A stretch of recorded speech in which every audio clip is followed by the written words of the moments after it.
नमस्कार साथियों, जय हिंद।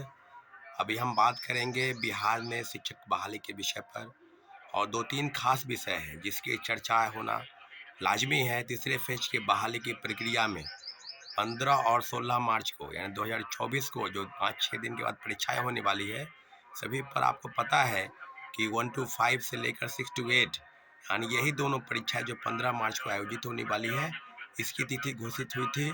और 9-10 की परीक्षाएं जो है वो रद्द कर दी गई, यानी 16 मार्च को होने वाली परीक्षाएं रद्द कर दी है। आप सबको पता है कि 11-12 यानी 11वीं से 12वीं की परीक्षा की कोई तिथि घोषित नहीं हुई है। तो हम पूछना चाहते हैं बिहार सरकार से, बीपीएससी से, कि अगर आपको इतनी हड़बड़ी थी, आप परीक्षा लेना चाहते थे, तो फिर आपने 1 to 5 से लेकर 6 to 8 तक की परीक्षाएं की घोषित करके और फिर 9-10 11-12 की परीक्षा रद्द क्यों की? परीक्षा के संदर्भ में आपकी क्या आपकी जो जानकारी है उसको किसके संदर्भ में हम देख सकते हैं? तो सारी चीज़ें अब बिल्कुल सामने हैं कि लोगों का ये कहना है कि बीपीएससी के चेयरमैन लगभग 1 महीने बीत गए। पूर्व चेयरमैन अतुल प्रसाद जी के सेवानिवृत्त होने के बाद अभी तक पद खाली है और माननीय मुख्यमंत्री जी अभी विदेश दौरे पर हैं। मुझे लगता है कि क्या बीपीएससी को क्या ऐसी ज़रूरत है? क्या बीपीएससी कौन से गंभीर चीज़ों से गुजर रही है?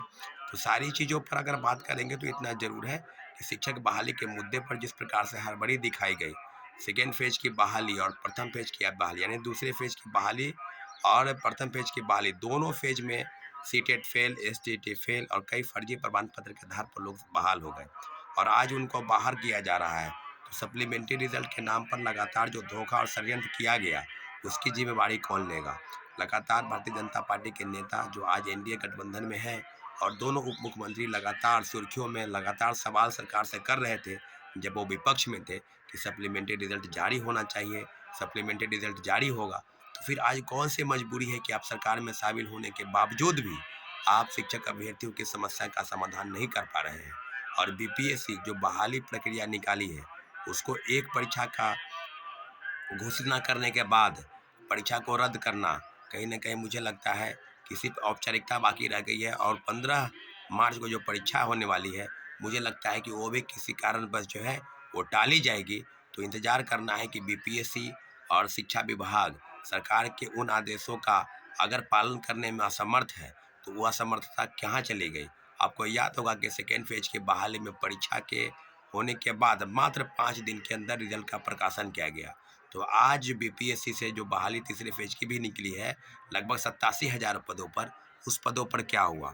तो साथियों, अब बिल्कुल स्पष्टता के साथ मैं यही कहना चाहता हूँ कि जिस तरह की बातें हो रही है, जिस तरह की चीज़ें साधना गंभीरता के साथ सवाल में है, उसके एक बिंदु पर हम आपके सामने हैं कि सरकार के समक्ष उन सारे बिंदुओं पर, चाहे टीआरई 1 से लेकर टीआरई 2 तक, सारे विषय बिल्कुल अब तर्कसंगत हो गए हैं और सप्लीमेंट्री रिजल्ट के नाम पर जो धोखा हुआ, कई टीवी चैनलों के पत्रकारों द्वारा इस विषय को लगातार उठाया जा रहा है और हम अपने अन्य साथियों के साथ एक बखूबी सप्लीमेंट्री रिजल्ट की मांग को लेकर जिस तरह की गंभीरता सरकार को दिखाई जानी चाहिए थी, आज तक वो विचार विमर्श में लगे हैं। और मुझे लगता है कि देश में जो आम चुनाव होने वाले हैं, तो सारी कवायद चाहे प्रशासन की हो चाहे सरकार की हो, वो चुनाव मोड में लग जाएगी। तो शिक्षक अभ्यर्थियों के साथ जो धोखा और षड्यंत्र हुआ है, कहीं न कहीं उनका खामियाजा उनको आम चुनाव में भुगतना पड़ेगा।